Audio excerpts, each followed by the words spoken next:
This is the Weigh-In Podcast by Benoit Chestnut and the occasional pop-in Sebastian Romero. On this week's Weigh-In, on this week's Takedown Thursdays and Epi of the Weigh-In, we talk to you about the off-season tracker.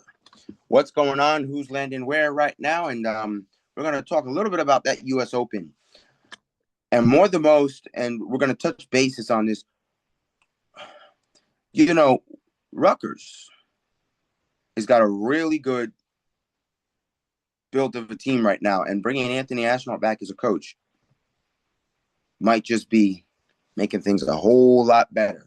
But nonetheless, with that being said, that is this week's Takedown Thursdays, an episode presented by the Weigh-In.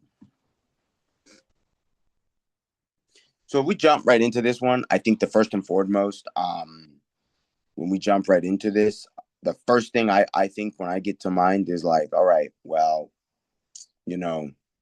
one of the first things that I get to mind when I think about going to mind is like one of the first things I ever thought is that Anthony Ashnault coming back to Rutgers as coach. Interesting, right? Like who'd have ever really thought that was going to be much of a thing? Granted, he left, and now it's like, well, Granted that now he has left. Now it's kind of like, okay, he has left, and now we get to kind of look and say, all right, Anthony Ashnault is back now. So it makes you wonder, really, where that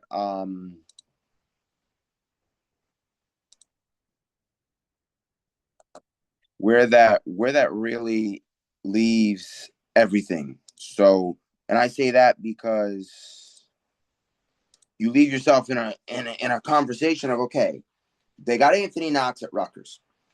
Now, with all being said, we talk about that offseason tracker. You really have, you've got Brett Unger. I think that's how you say it, Unger. I don't want to butcher that, but I think it's Unger. Brett Unger. As I tell you, Brett Unger heads to Rutgers. And that's interesting. I never would have thought he was going to leave Cornell, but he did. So now you talk about Grayson Clark is headed to Illinois. Grayson Clark of Purdue transfers to Illinois. It looks like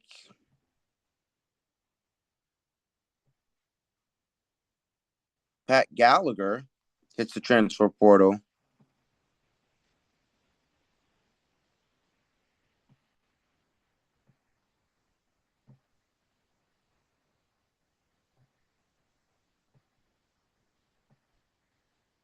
And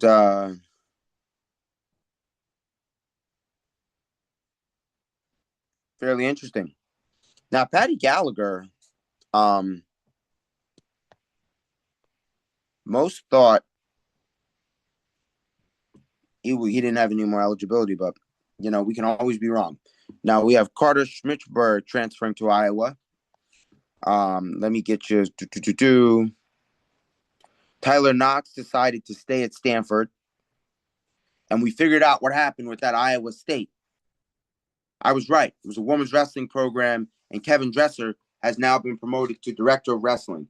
So this is a similar situation that you're going to start seeing a lot of wrestling. And you're going to start seeing wrestling run with a structure of, okay, now you have a director of wrestling like Kevin Dresser, who's going to kind of really oversee both programs while still kind of really being able to help both programs. And I think this is a really good issue. I like it when you do it that way, when you have a director of wrestling where it's kind of, wrestling as a whole. You get to look at the needs as a whole. And, I think Kevin Dresser coming off of what I think, obviously I call it a good year because Iowa was taken down and there was some good wrestling from Iowa State this year and a lot of that. So we have some things that are looking really good. So Braden Thompson transfers to Iowa State. Not surprised. Here's another one that has come through. Everybody's talking about, we heard a lot about that. The Nicholas Sirianno registered for the U.S. Open. And first and foremost, if we're going to dabble into that, I think it's going to get interesting. He's at 65 kilogram. That's going to get interesting. Because that 65 kilogram has got a lot of good wrestlers there.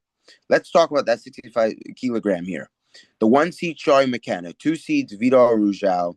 3 seeds, Aiden Valencia. 4 seeds, Jesse Mendez. 5 seeds, Brock Hardy. 6 seeds, Bo Bassett. That's what I like. 7 seeds, Bearder Bartlett. 8 seeds, Nicholas Sirianno. 9 seeds, Wyatt Henson. 10 seeds, William Draker. 11 seeds, Pearson Manville. 12 seeds, Nathan Desmont. And 13 seed is Kel Peterson. If there's not a more exciting weight class at the U.S. Open, I know that there's some good weight classes, but when you look at the U.S. Open, when I look at all of these, I think they're pretty simple. Now, another good one is at 74 with David Carr, because you got Quincy Monday, and you got a lot of good in that 74. You got Ryder Downey in there. You got Cameron Amin. That 74 looks pretty good. I'm just looking really through here to see what I see. Another good one. I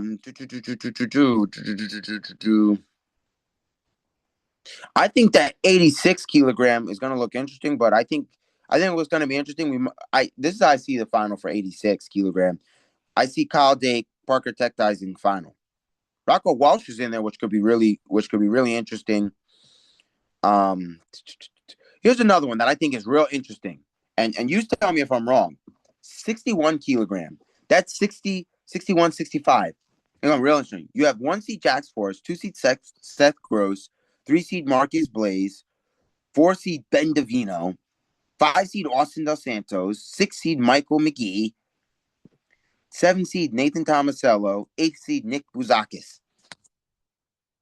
Tell me that doesn't look pretty stacked right there. And I got another one for you. Not really, but I got another one for you. 57 kilogram. You got Spencer Lee as the 1 seed, 2 seeds Luke Lillidahl, 3 seeds Liam Crowden, 4 seeds Sheldon Seymour, 5th seeds Anthony Knox, 6 seeds Eric Barnett, 7 seeds Max Gallagher, 8 seeds Antonio Mills. Look, I'm going to say this with great respect. I think Anthony Knox is a great wrestler, but I see a Spencer Lee Luke Lillidahl final in that 57 kilogram. To be honest, that's what I see. Now, I do believe Knox can make the semis, but I have a Spencer Lee Luke Lillidahl up to the, that getting you to Final X. That getting you to Final X thing. Because that's going to look interesting.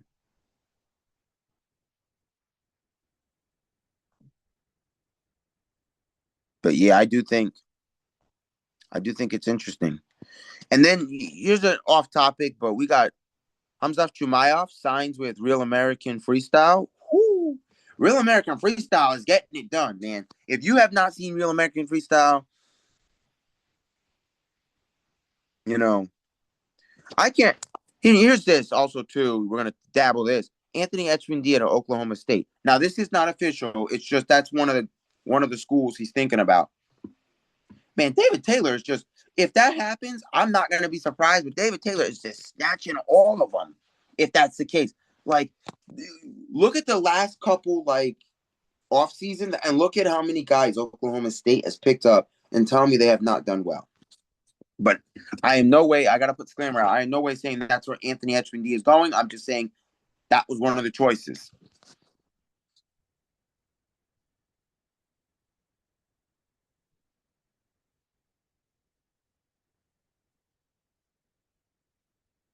So I'm just, looking through some of these.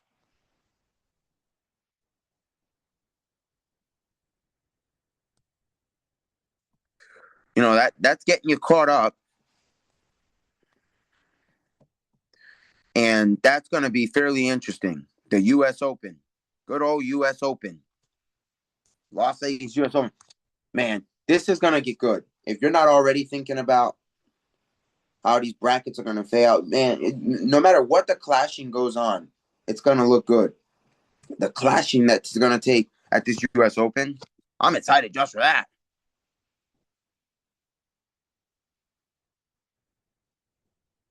So,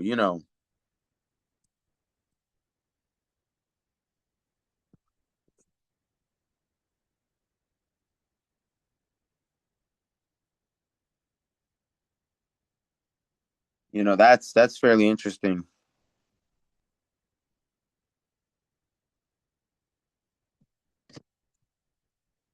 We got a lot of so let's talk a little bit about we're gonna talk a little bit about this final X. So we can see this lineup.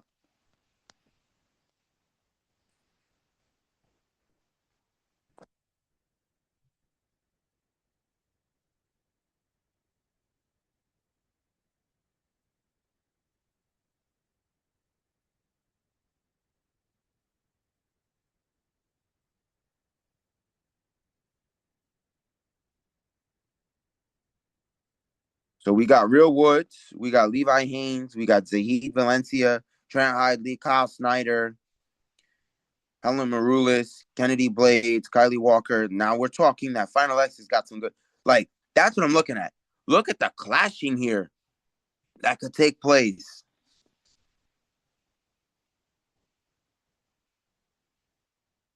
That when you get to final X, it's going to be so interesting. I absolutely love it.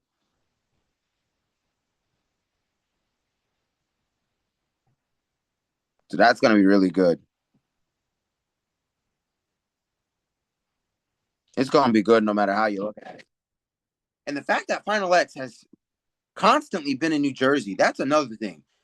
I guess they just love Prudential Center. And that's what you're saying. Nothing like Jersey Wrestling bringing that Jersey Wrestling crowd, I guess, like for that Final X. But that's set to be said. So when you talk about that, you talk about the way that U.S. Open may draw out and all those people going to Final X. Now it kind of puts you like in that interesting category of like, all right, like what's gonna go on, like what's next, almost in a sense.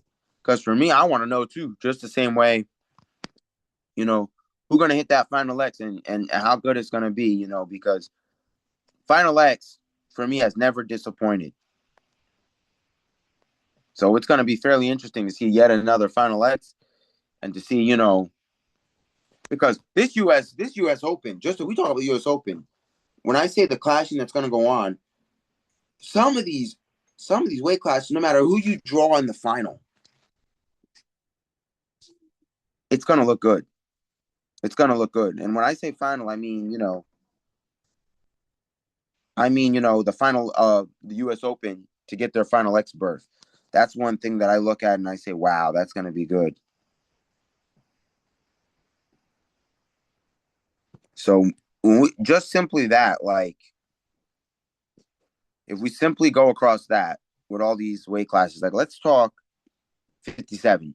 You're telling me Spencer Lee and Sheldon Seymour wouldn't be a good match? Or you're telling me Spencer Lee and Max Gallagher? I get Max Gallagher's a 7, but you're talking about Luke Lillidahl and Anthony Knox wouldn't be a good match? Or Luke Lillidahl, Liam Crownin? Like that one, not so much with some of those names, but when you go to like, there's ones that like you look at when you go to 61 kilogram, Jax Forrest, Seth Gross, Jax Forrest, Marcus Blaze, Jax Forrest, Ben Davino. Although Ben Davino and Jax Forrest would be like, they say that would meet in the semi, in the semi. That would be a semifinal. That would be a semifinal. But like I'm saying, like you can't think like really. So you talk about that, and you're like, come on. So let's definitely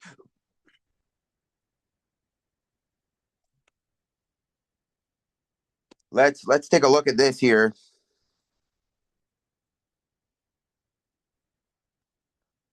and take a look at some of these.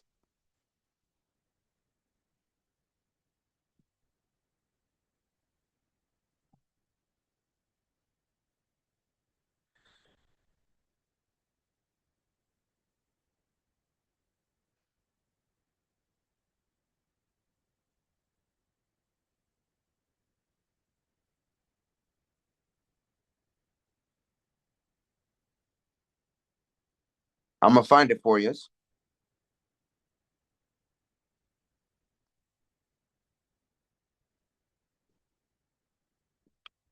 or at least I'm looking for it. But that's nonetheless, like I say, it's gonna look really good. The whole event is not gonna disappoint.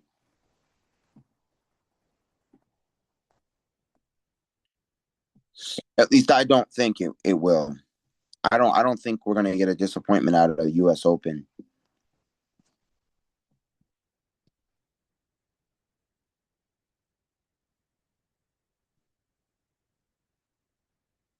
I don't really think I don't think we will.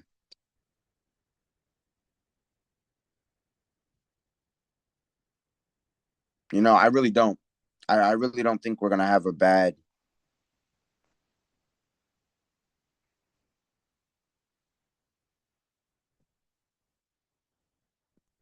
I really don't. I think it's really good, and for most of it, I see it as a really good.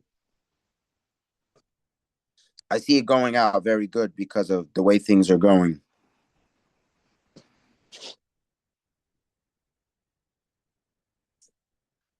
I think it'll find its way.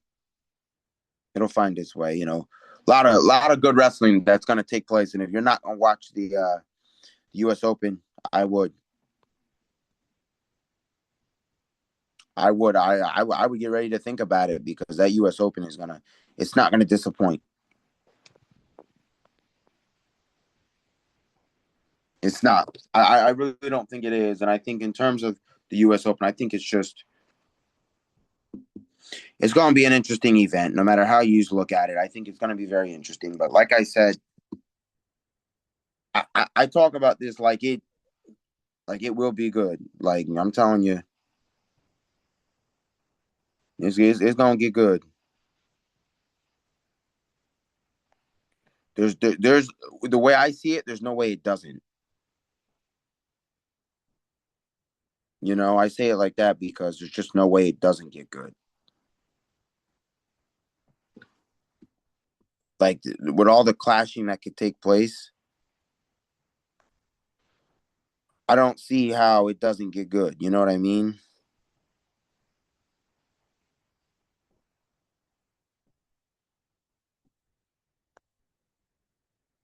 That's kind of how I look at it. I don't see how it would.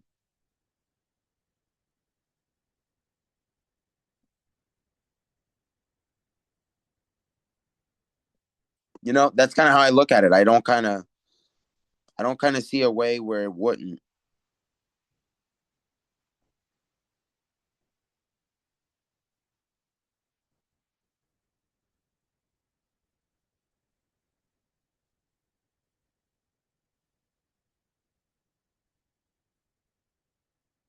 That's just why I say what I say because I really don't see a way here where something doesn't go how we believe. I don't really see a sitch where something ends up not being a good match. Now I'm sure you're going to get texts. I'm sure you're going to get stuff like that, but for the most part, I think most of what we're going to see through the US Open, for the most part, I think most of what we're going to see is going to be good because that's what I think.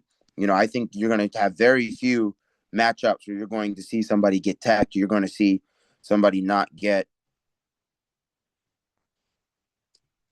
not really get a close match, I think it's going to be rare. And I believe that for many of reasons, because of the way I see all these, the way I see all the wrestlers and the way I see the level of talent.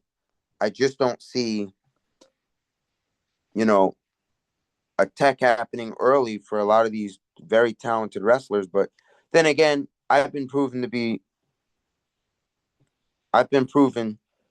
have been wrong before.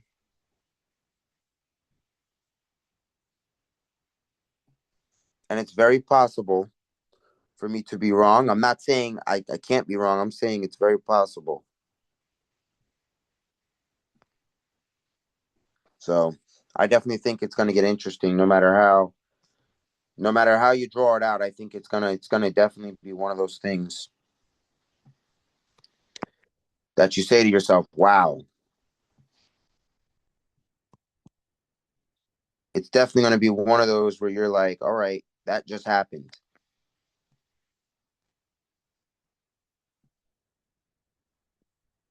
So that's where I kind of say that's one way where I come up with something where I say, all right, that's an interesting. I call it an interesting connotation because you look at this and you say, okay, certain weight classes, you look at it and you say the potential clashing that can come through those weight classes and what can and what can't, and you can't tell me that that's not going to be something good. You can't. You can't tell me, in some of these matchups that it isn't going to be good.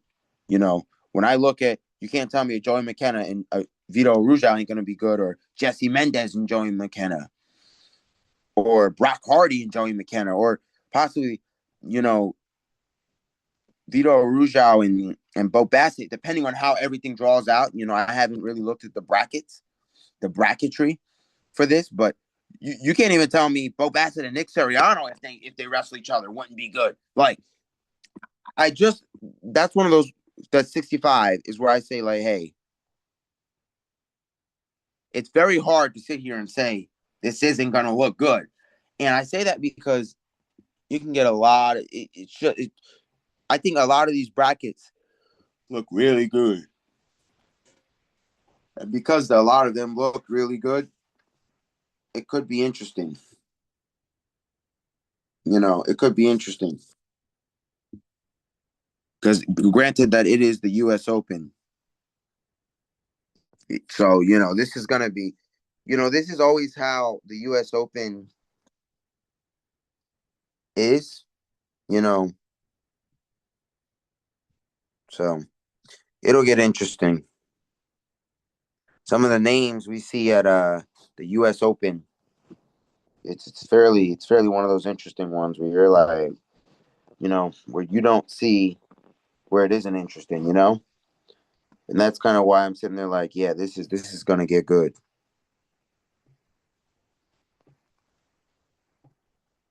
That's why I'm saying that this is gonna be really good, depending on how the wrestling phase out. I don't see a situation where it wouldn't be, between everybody who's going to wrestle each other and all that are going to be clashing, as I like to say. I don't see a way it isn't going to be good. So that's kind of why I sit here and I say that, we're going to get good wrestling from the U.S. Open. That's kind of why I sit there and I tell you that, because the U.S. Open for me has always been great, has always been good wrestling. So that's one thing to just kind of partake there.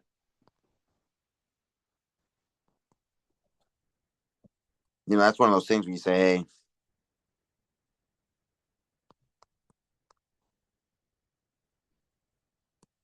for the U.S. Open at least.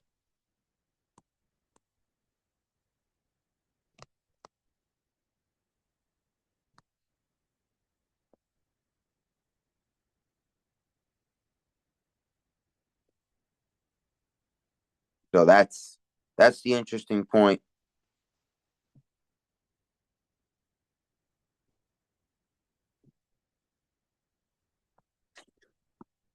I think no matter how you look at it, it's gonna get interesting. It should be fun.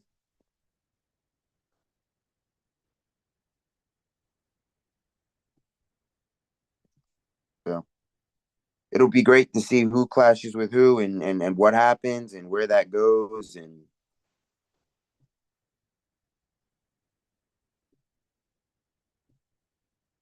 I really think that'll all